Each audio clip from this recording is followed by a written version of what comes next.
For January 2019, production output was up 49.1% to 9,182 units. That's obviously demand both in the UK, which is up 25%, up 25% abroad and 97% for domestic. Exports invariably take the bulk of production. About 6 in 10 of CVs produced go abroad. So that's the 10th successive monthly increase and the 5th month of a double-digit growth. It's actually the best January performance since 2012. It is great news. It is reassuring news in the current climate, especially when you see some of the other headlines and some of the really quite devastating news that's been coming out of car production recently. So overall, the picture where we currently are for January is very strong.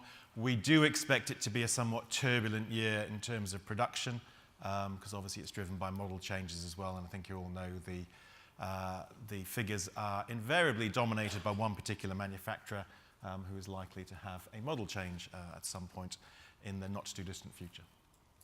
And some comments then about or if there are comments that you could make further about registration and general market sentiment that leads on from this, this data? Well, I think you would have seen the January figures. Overall, LCVs were down just under 1.5%, I think. Some variation in there, pickups doing incredibly well still. Larger vans doing well and sort of offsetting some of the declines in some of the other sectors. Again, if you're looking at market sentiment, it's always the product of business confidence, and business confidence, as all the independent indicators will show you, has been declining for, it's not all about the political sentiment. If you look at global markets, for those of you who did read that, what we were talking about, our car exports to China were down 70% for the month. By the time we get to the CV show at the end of April, we'll be in the sunny uplands of whatever this new world looks like. Clearly, there are going to be other points of discussion on the agenda for the visitors and exhibitors at the show. I understand from your Twitter feed you were in with Mike Penning, I think, this week, talking about the big issues of the industry. No doubt you had 5 minutes on Brexit, but what are the other key issues, concerns that the members, visitors to the CV show are on, what's on their agenda? So I guess, the big issues are still the driver shortage, an apprenticeship levy that doesn't work as an industry. We paid 140 million into the apprenticeship levy and managed to draw down about 10 million. So we have an apprenticeship that really doesn't work for our industry at the moment. We've got a shortage which is growing. That's exacerbated by the B word, because we've got a lot of EU labour that's effectively going home. So that problem's being exacerbated. We need to, with the lowest levels of unemployment at the moment, find a different way of employing and attracting and actually dealing with that wide range of issues. And it isn't just about market rates, it's also about the attractiveness of this industry. Who wants to join this industry? Who wants to come on board? So let's pick up. So why isn't the apprenticeship levy working? Why? Because it's easy to say it's not working. So if you look at the market, 85% of the market, are effectively SMEs. Everybody has this perception that it's the big businesses, it's the DHLs, it's the Eddie Stobarts, but actually they only account for 15%. So if you're a small SME business, you're lucky if you're making 1 or 2% margin. If that comes back to £60 profit per truck per week, that's the kind of level, £3,000 a year. You haven't got the money to actually bring people on board, actually put them into training. So, part of what we've been talking to government about is saying, look, you've got to recognise, with the lowest levels of unemployment, if we've got to go through DWP and take long-term unemployed or even ex-offenders, that you are going to need to pay for probably the first 12 weeks while people become productive and get their licences. So there has to be an understanding that there is a more practical way of making this work for our industry. And one size doesn't fit all, and that's part of the problem with the apprenticeship levy at the moment. And most of that 140 million come April will disappear into the Treasury coffers because we haven't had a chance to access it. And that's a travesty. It's shared in our sector as well, and it's large companies and small companies. Now, when the apprenticeship levy was first mooted, I think we supported in principle. Essentially, it's the right thing to do in that you're trying to encourage business to invest younger people to fill what, what we can either have a skills gap or what we can see coming. And certainly if you look at, in our sector, look over the last 20, 30 years, and it's always a cyclical sector. And when there's been a downturn and companies haven't invested in apprenticeships and so forth, they pay the penalty 10 years later when there's that gap. So it's the right thing to do in principle, but the way it's been implemented has been a huge frustration, and the numbers you give are broadly similar to what we see. Some companies have been able to make full use of it, but they're a minority. A lot of them, and big companies, multinational companies, sometimes only getting back 10, 20% of what they're paying in. And these are the good guys. These are the ones that have been investing in a variety of apprenticeships over many, many years, but they're not able to claim all the money back. Skills and talent is a key part of the IRTE's mission. Yeah, it's definitely an issue. And we see it as well in terms of engineers and technicians coming into the industry. I think apprenticeship programs definitely work. And if you can make that a commitment and investment, it definitely does work in terms of bringing fresh talent and ability into the industry. But there are issues around the apprenticeship levy and particularly smaller organisations being able to access it and get the support that they need. But we run a skills challenge every year for apprentices and technicians working in the bus and coach industry. And, real talent and skills on display through the competitors who take part in that. So these apprenticeship programs do work. They do develop the skills and talents that we need, but we need more of them. And we touched briefly on the perception of the industry, and the CV show is obviously a great way to showcase that perception. Richard, you talk about some of the initiatives that you've been working on to raise, I know there's stuff that goes on at the show around that. Well, I guess, we created the Dragon's Den. We're trying to engage with a younger audience and say, look, this industry is a great career destination. I think that most schools don't really talk about logistics and distribution in terms of being, a career destination. So we're trying to change that perception, work with Career Ready, Think Logistics, and actually drive a different message, which I think is very important. But, we're also working on other initiatives like Road to Logistics, and we're hoping to get some good news from government in the next few weeks that we may well be able to pilot a broader scheme, which is about actually engaging with the prison service and ex-veterans and actually finding a way of bringing more people that are disadvantaged back into full-time employment. So I think there's a broad range of elements here, but I think the driver shortage isn't just one thing. There's no silver bullet here, and there are lots of issues. The industry as a whole has been kind of screwed down by the retailers and manufacturers over a period of time. Rates are very tight, and there needs to be an acceptance that with a driver shortage, then if we want to retain drivers and actually keep them for the longer term, then probably pay rates need to go up. Pay rates are probably nowhere near where they need to be. So I think that's an element that needs to be considered. Conditions, other conditions where drivers night out, facilities, all of those elements need to be addressed at the same time. This isn't just one thing, it's a number of things that we need to sort out. With the stated drive to a zero carbon city and some of the other initiatives that are coming out of Europe, are very much putting the pressure on alternative sources for diesel. Mike, how are your members ready, prepared with a low emission vehicles in the pipeline? I think we know a lot of what's going on. Yeah, there's clearly a number of cities around Europe in particular, but also globally, are looking to address air quality because they've got problems.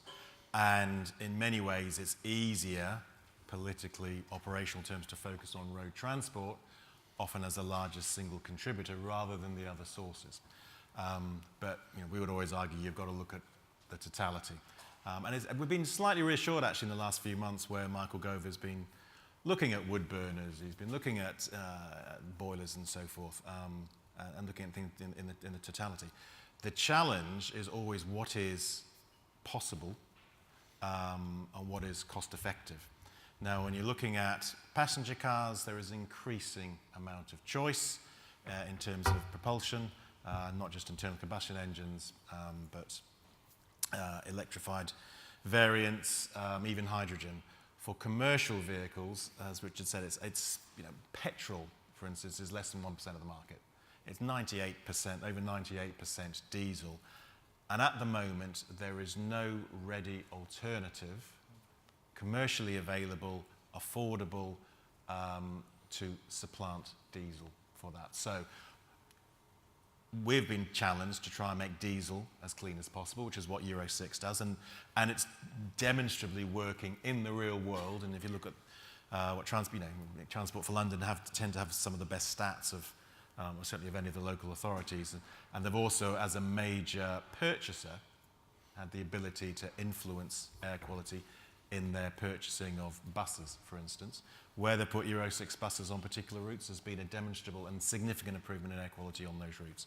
So that's where local authorities can be, not just wield the stick, but offer the carrot as well. But for the industry itself, it is okay, make the technology that we have as clean as possible while trying to make sure it is affordable and there is no penalty in terms of fuel economy.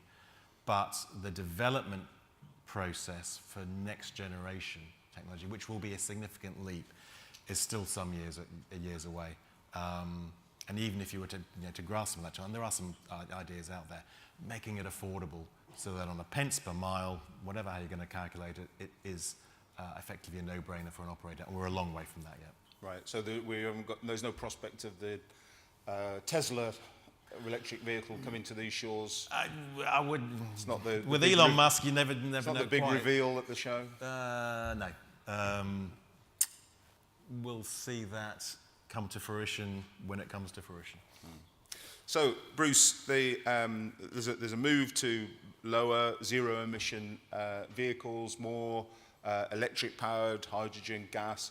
What's the service sector doing to prepare for this? So how is that being reflected in the standards and the skills work that the Institute's doing? Yeah, there is a real challenge there in terms of raising standards and raising skill levels. So we're still very committed to our tech accreditation scheme for technicians. That's I think we're almost up to 10,000 technicians who've gone through that scheme and been accredited. And that's a key part of getting these technicians to a level where they're operating at a standard that's acceptable within the industry, and also continuing to push professional registration as well through the Engineering Council for our engineering members, which again, it's all about demonstrating their competency to operate at a particular standard.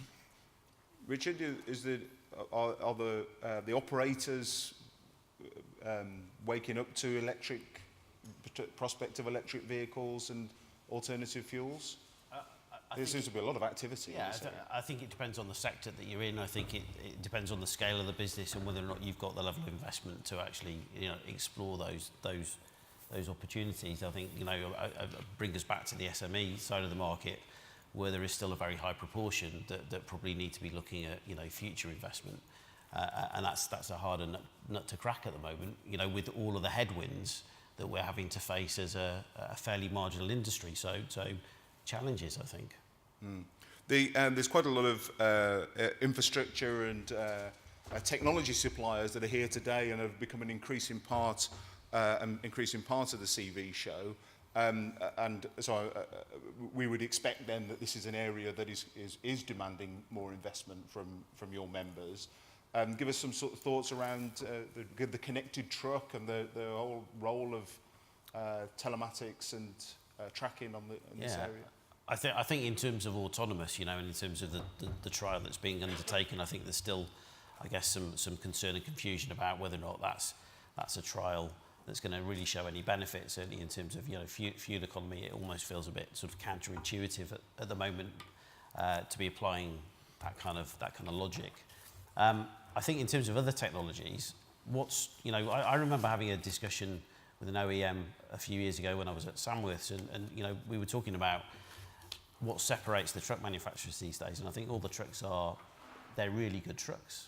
There's probably very little, but the thing that really does is the technology that you put in them, and from an operator's perspective, actually knowing and understanding what that truck is doing, what your driver is doing at any point in time, becomes even more critically important. And I think as the market evolves and changes, that focus on how do you support the back office of a SME business or a logistics and distribution business, and how do you provide that dashboard of visibility so that they can actually run their business efficiently and appropriately? And I think that's becoming an even bigger area.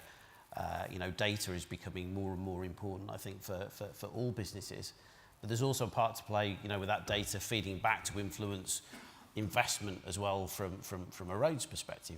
We've got a rich database of knowing and understanding where the pinch points are on the motorway network and where investment needs to be for the future to make sure that our roads, the roads which is our place of work, are as efficient as they possibly can be. So I think there are all those things that are kind of coming into play at the moment. And I think the autonomous piece, well, I guess we'll just have to see. If you listen to Chris Grayling believes that we'll have driverless trucks probably in no time at all. But I think that's going to be a little further out. Mike, anything further to add? We'll take a few questions from the floor if anybody's got any shortly. Mike, something further to add? I think there has been a lot of hype around autonomous vehicles, and the belief that it was the Chancellor as well sort of said we'll have driverless vehicles on the road by 2021, 2022 or something. I'll contrast that with the head of, I think it was the Toyota program in terms of autonomous vehicles, and he said, when will it be that I can get a car from here in the NEC and it'll take me to Canary Wharf? And he said, maybe not in my lifetime. I paraphrase what he was actually asking about. The level of complexity that's required in navigating a constantly changing environment is huge. But for me, it's something of a cliche. It's not so much about the destination as the journey. To get the technology that would ultimately allow you to do that, 10, 20, 30 years, how long it takes, it's an evolution. And you're seeing that on vehicles at the moment. The platooning's interesting, I think, because clearly if you can operate a fleet of, especially SUVs, much more closely together, there's environmental, there's congestion, benefits to be had from that. But if you look at the gradual rollout of some of the technologies, autonomous emergency braking is the most obvious one, which has a demonstrable improvement on safety. That is part of the journey. And the more that technology gradually comes on all vehicles, the more you're getting to safer roads, more efficient driving, and a more efficient network, such that you don't have to invest quite so much as you still need to invest in the infrastructure. Okay. So, any questions from the floor? Anything about the CV show, strategic direction of the organisations? I'll throw the obvious one in a second. Got one here, in front row. Hi, Keely, TMB. I was just wondering what we might see from you all at the show. I know you've all got your own stands, so what we can expect from you. Richard, do you want to go first? I think it would be wrong of me to actually say what we're going to be showing at the CV show, because I guess that's part of the benefit, that there's going to be some surprises in terms of launches around new products, etc. So I'm not going to give everything away, but it's the RHA's 75th anniversary this year, so we've been around for 75 years as an organisation. So we're clearly going to be celebrating, I guess the work that we've been doing for our members and the industry over that period of time. And clearly it's a great platform to I guess, network. More and more of our members are wanting to come and see the show. I think, maybe we need to also think about how do we actually create a more involved show? How do we join the industry up far more in the future? And maybe that's something outside of, beyond Brexit that we can actually start to think about without that distraction. Bruce? Yeah, we'll be promoting our standards for accreditation and registration for engineers and technicians, and also workshop accreditation as well, which is a scheme that's about verifying the quality and the safety of workshops. And later this year, we'll be launching a new CPD platform for our members, which is going to enable them to find it much easier to update and maintain their CPD, because that is going to be increasingly important, that engineers and technicians are keeping their skills up to date. Mike? Obviously, we always use the CV show as a major platform for member engagement and indeed non-member engagement. So obviously the team will be there. We'll be supported also by Industry Forum, offering some free advice on how to improve competitiveness. We're also looking to have representatives again from VCA here. I'm going back to Brexit. The type approval arrangements will fundamentally change post-Brexit, so it's important that companies understand what is there in terms of type approval certificates of conformity of production and so forth. Do you have any detail of what that looks like, or is it another one of the No, it is. I mean, actually, on this issue, government and DFT's in a reasonable position in that it's got an interim arrangement to carry over European type approval certificates into a UK temporary certificate for a period of 2 years or something. Unfortunately, they've laid the statutory instrument, and that's, without getting too arcane, has to go through an affirmative procedure, which means it's got to be debated in the House. And one of the obstacles to getting Brexit on time is getting the legislation through Parliament. So we're talking about that. I'm also obviously in terms of our communication, doing some major communication on the importance of the sector. Some work we're undertaking on that. What else will we? We'll have a drinks reception as well. Very good. Oh, That's the what would important the one. CV show be without a drinks reception?